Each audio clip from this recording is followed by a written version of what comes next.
नमस्कार, हर हर Mahadev. Welcome to sparkling golden ocean channel.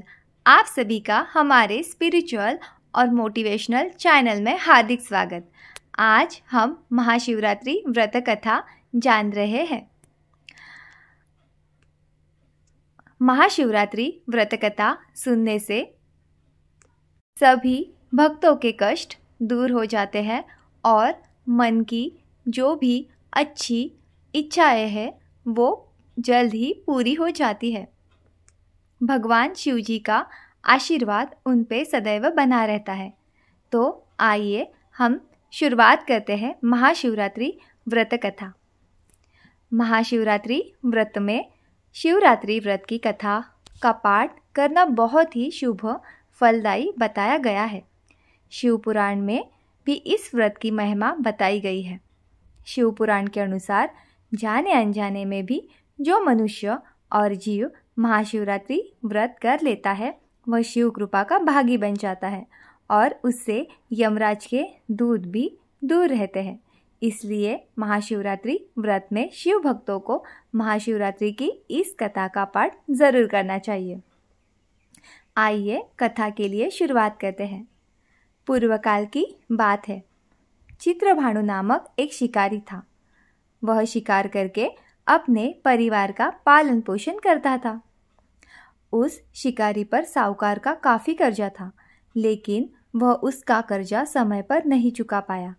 फिर साहूकार ने शिकारी को शिव मठ में बंदी बना लिया। जिस दिन उसे बंदी बनाया गया उस दिन शिवरात्रि थी। चतुर्दशी के दिन उसने शिवरात्रि व्रत की कथा सुनी और शाम होते ही साहूकार ने उसे अपने पास बुलाया और ऋण चुकाने के बारे में कहा। उसके बाद वह फिर शिकारी की खोज में निकला। बंदीगृह में रहने के कारण वह बहुत भूखा था। शिकार की तलाश में वह बहुत दूर निकल आया। अंधेरा होने पर उसने जंगल में ही रात बिताने का फैसला किया और एक पेड़ पर चढ़ गया। उस पेड़ के नीचे शिवलिंग था जो बेलपत्र के पत्तों से ढका हुआ था। शिकारी को उसके बारे में जानकारी नहीं थी। पेड़ पर चढ़ते समय उसने जो टहनियाँ तोड़ी वह शिवलिंग पर गिरती रही। इस तरह से भूखे प्यासे रहकर शिकारी का शिवरात्रि का व्रत हो गया और शिवलिंग पर बेलपत्र भी चढ़ गए। उसी दौरान रात के समय एक हिरणी पानी पीने तालाब पर आई। शिकारी जैसे ही उसका शिकार करने जा रहा था तभी हिरनी बोली, मैं गर्भवती हूँ, शीघ्र ही प्रसव करूँगी। तुम एक साथ 2 जीवों की हत्या करोगे। मैं बच्चे को जन्म देकर तुम्हारे सामने आ जाऊँगी, तब मुझे मार लेना। शिकारी ने हिरनी को जाने दिया। इस दौरान अनजाने में कुछ बेलपत्र शिवलिंग पर गिर गए। इस तरह उसने अनजाने में प्रथम पहर की पूजा भी संपन्न कर ली। कुछ देर बाद एक हिरनी उधर से निकली। जैसे ही शिकारी उसे मारने के लिए धनुष बाण चढ़ा रहा था तो हिरनी ने विनम्रतापूर्वक निवेदन किया, हे शिकारी, मैं थोड़ी देर पहले ही ऋतु से निवृत्त हुई हूँ, कामातुर वीरहिणी हूँ, अपने प्रिय की तलाश में हूँ। अपने पति से मिलकर मैं तुम्हारे पास आ जाऊंगी। शिकारी ने उसे भी जाने दिया। रात का आखिरी पहर भी ऐसे ही बीत गया। तभी कुछ बेलपत्र शिवलिंग पर जा गिरे। ऐसे में शिकारी ने अनजाने में अंतिम पहर की भी पूजा कर ली। इस दौरान वहाँ एक हिरनी अपने बच्चों के साथ आई।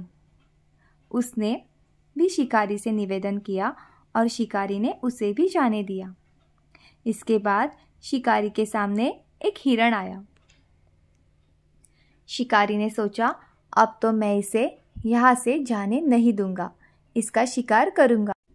तब हिरण ने उसे निवेदन किया कि मुझे कुछ समय के लिए जीवन दान दे दो। शिकारी ने पूरी रात की घटना उस हिरण को सुना दी। तब हिरण ने कहा कि जिस तरह से तीनों पत्नियां प्रतिज्ञाबद्ध होकर गई है मेरी मृत्यु से अपने धर्म का पालन नहीं कर पाएंगी। जैसे तुमने उन्हें विश्वास पात्र मानकर छोड़ा है, वैसे मुझे भी जाने दो। मैं उन सभी के साथ तुम्हारे सामने शीघ्र ही उपस्थित होता हूँ। शिकारी ने उसे भी जाने दिया। इस तरह सुबह हो गई। उपवास, रात्रि जागरण और शिवलिंग पर बेलपत्र चढ़ाने से अनजाने में ही शिवरात्रि की पूजा पूर्ण हो गई शिकारी से। लेकिन अनजाने में हुई पूजा का परिणाम उसे तत्काल मिला। थोड़ी देर बाद हिरण और उसका परिवार शिकारी के सामने आया। उन सभी को देखकर शिकारी को बहुत ग्लानि हुई और उसने पूरे परिवार को जीवनदान दे दिया। अनजाने में शिवरात्रि का व्रत पालन करने पर भी शिकारी को मोक्ष की प्राप्ति हुई। जब मृत्यु काल में यमदूत जीव को ले जाने आए तो शिवगणों ने उन्हें वापस भेज दिया और उसे शिवलोक ले गए। शिवजी की कृपा से चित्रभानु अपने पिछले जन्म को याद रख पाए।